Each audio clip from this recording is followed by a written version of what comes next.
নমস্কার, life in টুয়ার্ডসের আরও একটি ব্লগে তোমাদের সবাইকে স্বাগত জানাই।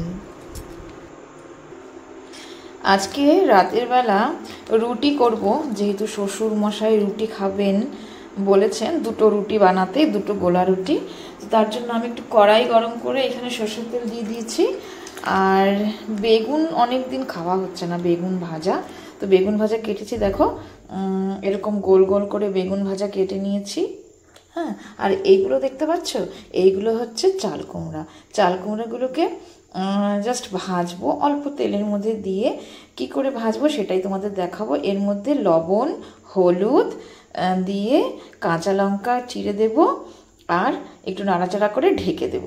তাহলে এই চাল কুমড়ার রেসিপিটা হয়ে যাবে। এদিকে মনে হচ্ছে তেলটা গরম হয়ে গেছে, আর আমি এগুলোকে ভিজিয়ে রেখেছিলাম। যেহেতু বেগুনটা নাকি কিছুক্ষণ জলে ভিজিয়ে রাখতে হয়, এর মধ্যে তো অনেক রকম পেস্টিসাইডস থাকে, চামড়াটা যেহেতু আমরা খাবো। আর চাল কুমড়া তো আর চামড়া খাওয়া হচ্ছে না, এটাকে তো আমি ফেলে দিয়েছি। তো যাই হোক, কিছুক্ষণ আমি ভিজিয়ে রেখেছি। এখন জলগুলো পরিষ্কার করে এর মধ্যে নুন আর হলুদ মাখিয়ে নিচ্ছি। ধোঁয়া উঠছে, এর মধ্যে আমি এইগুলো ছেড়ে দিচ্ছি।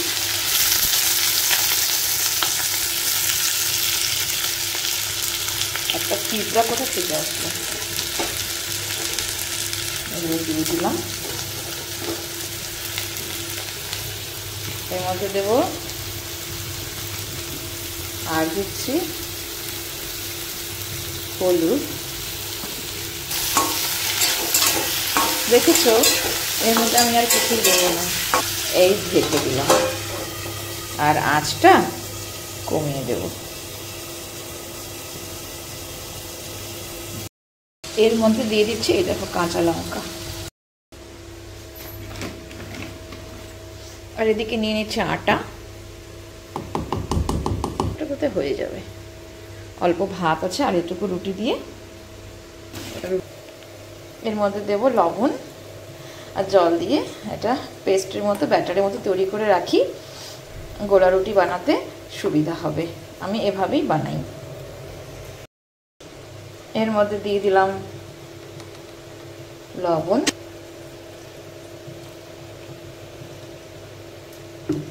যাতে রুটিটা বানাতে আমার সুবিধা হয়, গোলা রুটি বানাতে এইরকম ভাবে।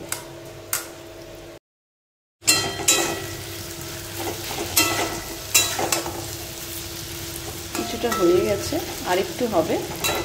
আমি আটাটাকে মেখে রেখেছি, এবার এখান থেকে নেব আর সুন্দর করে গোলা রুটি বানাবো।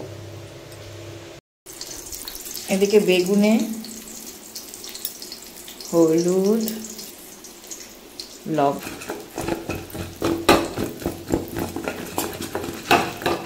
তো মাখা হয়ে গেল।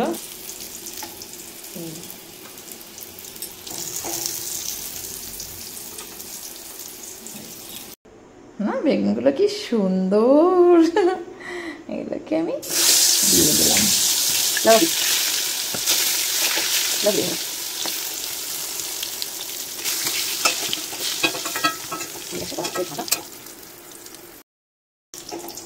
ভাজা হয়ে গেছে, তুলে দিচ্ছি। বেগুন যদি একটু বেশি তেলে ভাজা যায়, তাহলে না তেলটা বেগুনের মধ্যে শুষে যায় না, একদম এরকম পরিষ্কার থাকে, তেল থাকবে না।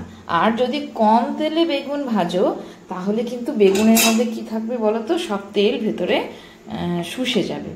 তো এই আজকে রাত্রের খাবার রেডি, এখন আমি রুটি বানাই।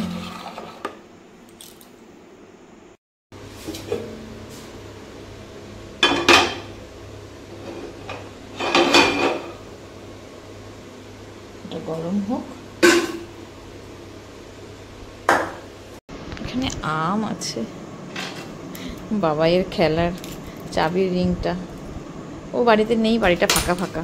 ও থাকলে তো ওর পেছনেই আমার চিৎকার করতে করতে, কথা বলতে বলতে সব সময় চলে যায়। তো ও নেই। কাঁকরোলগুলো শনিবার দিন ভেবেছি পুর বানাবো, তো বাইরে রেখেছে, ফ্রিজে রাখলে দেখি পচে পচে যাচ্ছে, তো বাইরেই থাকুক। চিৎকার করতে থাকি, এটা করিস না, ওটা করিস না, এই করিস না, সেই করিস না। তো এই আমগুলো হলো হিমসাগর, ভালো আছে, এই আমটা বেশ পছন্দ, আমি আজকে এটা খাবো। আমি এই আমগুলো সেদিন থেকে খেতে চাচ্ছি, এই বড় আমটা সেদিন থেকে অতটা পাকছিল না, একটু কাঁচা কাঁচা ছিল। তো যাই হোক, এই 4টা আম আছে, এই 4টা আমের মধ্যে 2টো মনে হয় আজকে শেষ হয়ে যাবে। একটু লেখালেখি করছিলাম, তো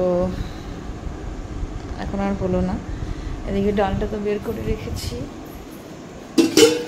এই ডালটা গরম করব, সকালের ডাল।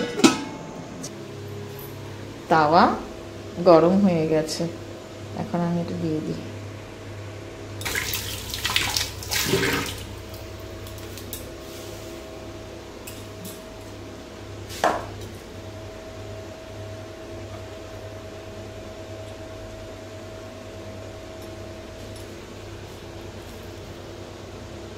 যেহেতু আমি এক হাতে বানাচ্ছি, ধরতে হতো, দেখি এক হাত দিয়েই হয়ে গেল আজকে।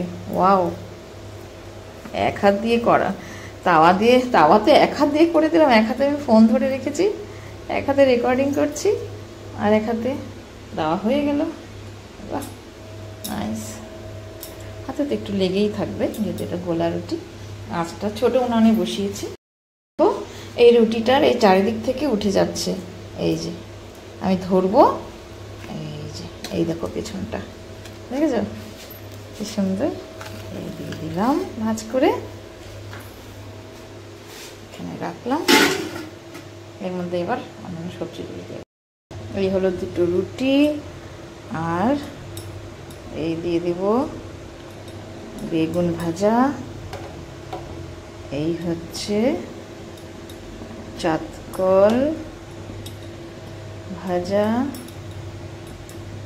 এবার এই খাবারটা আমি দিয়ে আসি।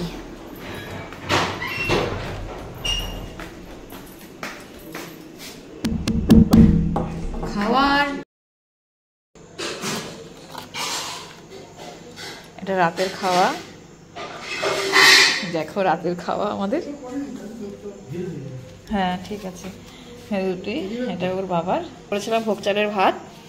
এই ভোগ চালের ভাতটা এখানে আছে, এখানে একটু ভাত আছে অল্প।